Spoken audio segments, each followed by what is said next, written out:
strategi online. Apa khabar Tuan Didi? Sihat? Lama tak dengar khabar Tuan Didi lah. Okey, so untuk geng yang pertama, dia tanya macam mana strategi nak buat online. Okey, sebenarnya ini saya cerita saya sendiri saya cerita saya sendiri. Saya tak tahu cara orang, tapi saya cerita saya sendiri. Okey. Saya ni sebenarnya kalau saya promote last month saya daftarkan lebih kurang dalam 40 ke 50 orang lah. 30 orang, 20 ke 30 orang saya daftarkan user. 20 orang lagi saya daftarkan dealer. 20 ke 30 orang yang saya daftarkan user tu mostly adalah melalui Facebook ads. Saya buat ads lah. Saya buat ads kat Facebook. Sebab itu je yang saya rasa saya boleh cari makan daripada dulu. Kemudian adalah sikit melalui personal branding. Personal branding tu maksudnya saya rajin wall post, buat wall post dekat Facebook, tulis status, update status sebab benda tu free. And then kemudian daripada story dan sebagainya. Itulah. Tapi mostly adalah melalui Facebook ads. Bakar duit lah kat situ. Okay. Yang kedua, saya dapatkan dealer adalah melalui personal branding. Saya buat posting dekat Facebook. Saya buat konten-konten video setiap hari. Boleh katakan saya buat konten video. Test speed lah, apalah. Pasal bisnes lah, tunjuk commission semasa dan sebagainya.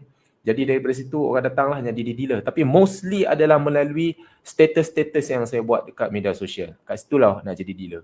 Jadi hasilnya daripada hari-hari saya buat status tu adalah dapat 20 orang sangkut nak jadi dealer. Okay. Dan kalau tuan-tuan nak belajar teknik-teknik nak buat Facebook ads ke, teknik-teknik nak buat online ke, nak bercerita ke, apa ke, sebenarnya saya dah sediakan dekat YouTube dah. Tuan-tuan tak payah nak berguru dengan saya. Tak payah nak bayar saya ikut jam.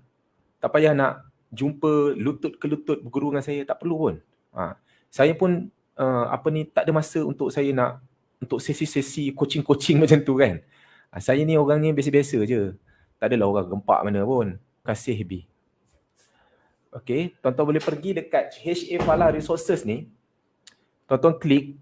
Lepas tu tuan-tuan pergi dekat bahagian playlist ni. Ni, playlist ni. Nampak? Klik playlist. Saya ada share kan? Nampak? Ada share sikit lah. Okay. Pergi kat bahagian playlist ni. Tuan-tuan klik dekat guide Tuan Wow ni. Tuan-tuan klik dekat guide Tuan Wow ni. Okay. Sinilah dia. Teknik-teknik online yang tuan-tuan boleh pelajari. Bukan saya saja, tapi ramai lagi orang-orang lain. Okey, tuan-tuan nak belajar apa? Tuan-tuan nak belajar macam mana nak buat posting. Macam saya, hari-hari saya buat posting. Tuan-tuan pergi tengok dekat video ni. Teknik personal branding. Kat sini saya ajar macam mana saya buat story. Macam mana saya buat status. Kat sini tuan-tuan boleh tengok. 40 minit saya mengajar. Tak berhenti bercakap sampai keluar putih kat tepi mulut ni. Kan? Tuan-tuan nak belajar macam mana teknik nak approach orang tak kenal. Tuan-tuan boleh tengok video ni. Teknik close orang tak paling sempoi. Kan? Tuan-tuan nak belajar macam mana nak iklan dekat tempat-tempat yang free. Contohnya macam marketplace. Dekat Facebook group. Tuan-tuan boleh tengok video ni. Cara marketing marketplace. Ni marketplace. Tuan-tuan boleh tengok iklan kat Facebook group. Iklan kat Facebook group. Ini brother ni, Fadil ni. Dia daftar 20-30 orang sebulan dekat Facebook group je. Ini dia daftar 20 orang sebulan dekat Facebook group guna FB Boom je hari-hari. Saya tengok sendiri dia buat. Memang betul dia buat macam tu. So, tuan-tuan suka Twitter. Ni Twitter. Tuan-tuan suka TikTok buat live. Ni tengok brother ni macam mana dia buat live Hakim ni. Hari-hari dia buat live guys. Jadi kat sini macam-macam teknik tuan-tuan boleh belajar. Pokok dia tuan-tuan kena tengok buka. Tak buka, tak dapat lah. Apa soalan ni? Assalamualaikum. Sifu nak tanya, berapa harga package BIS? Kenapa harga package BIS naik harga? Alamak. Saya bukan HQ. Saya tak tahu kenapa harga dia naik. Tapi ini mengikut daripada saya punya kiraan lah, tuan-tuan Piri. Okey. Sekarang singkat Tuan Wow ni dia ada 3. Kan? Dia ada 3. Satu singkat light, satu singkat pro, satu singkat BIS. Okey, saya cerita secara simple lah. Kalau tuan-tuan tengok, singkat light, dulu RM12.5, sekarang dah jadi RM19.5. Okey, sebab apa naik? Sebab apa naik RM7? Okey, simple je tuan-tuan. Okey, tuan-tuan tengok Satu, dulu singkat light RM12.5, dia kosong, dia tak ada apa-apa, dia tak ada data, tak ada kredit, tak ada call. Jadi bila orang tu dapat je singkat tu, dia kena top up dulu, baru dia boleh guna data. Baru dia boleh dapat data lah, baru dia boleh guna singkat tu. Okey, bila dah singkat tu dah jadi RM19, dia dah siap data 3GB dengan 30 minit call. Jadi dia boleh test dulu. Sebelum kita nak suruh dia ambil plan yang besar, dia nak keluar modal yang besar, RM35 contoh kan, RM50 untuk dia nak langgan data, dia kena test dulu, okey ke tak kan? Kalau dia test pun tak boleh, agak-agak dia nak ambil risiko tak untuk dia nak ambil plan besar macam tu? Tak ambil kan? Sebab tu Tuan Wow bagi dia trial data macam tu. Itu yang pertama lah. Yang kedua, Dulu singkat Lite, bila tuan-tuan daftar kan, okay, dia kosong, dia tak ada apa-apa. Nak dapatkan takaful pun, kena top up dulu RM30 dekat dalam apps. Kan? Baru boleh dapat 30,000 coverage. Kalau dia top up 50, dekat luar, baru dapat 30,000 coverage. Dia kena top up dulu. Okay. Tapi kali ni, apa yang HQ buat, dia aktifkan saja singkat Lite, dia punya takaful dah 30,000. Tak payah nak ikut top up dah. Selagi mana singkat dia aktif, selagi itulah takaful dia cover. Okay, nampak tak? Sebab tu tambah RM7. Dia terus aktif. Kita pun tak payah pening nak kena cakap dengan dia, abang kena top up dekat apps, kena apa. Tak payah. Memang as long singkat dia aktif, dia dah dapat takaful. Okay. Yang itulah dua benda yang menyebabkan dia tambah RM7. Okay. Dan yang ketiga, apa sebabnya dia tambah RM7 tu? Yang ketiga, ini yang paling besar sekali. Apa tahu apa? Bila tuan-tuan dapat singkat, tuan-tuan daftarkan prospek guna singkat Lite lama, singkat Lite lama, bila dia daftar je, tuan-tuan tak dapat apa-apa tau. Tuan-tuan tak dapat apa-apa langsung. Okay. Tapi kalau tuan-tuan daftarkan singkat Lite yang baru, tuan-tuan customer aktifkan saja singkat, tuan-tuan dah dapat RM9.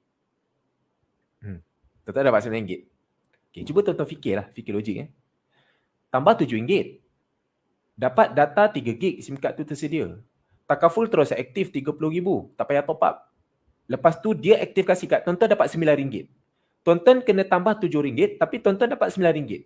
Siapa yang rugi, siapa yang untung? Kita lah untung kan? Itulah sebab dia. Sama juga dengan package Pro. Pro ni, dia sebenarnya singkat Lite je. Tapi dia tambahkan plan 35. Dia tambahkan plan 35 sebab dia nak target customer yang malas nak kena pergi top up, nak kena pergi langgan plan. Dia nak bayar je, dia dapat singkat, dia terus guna.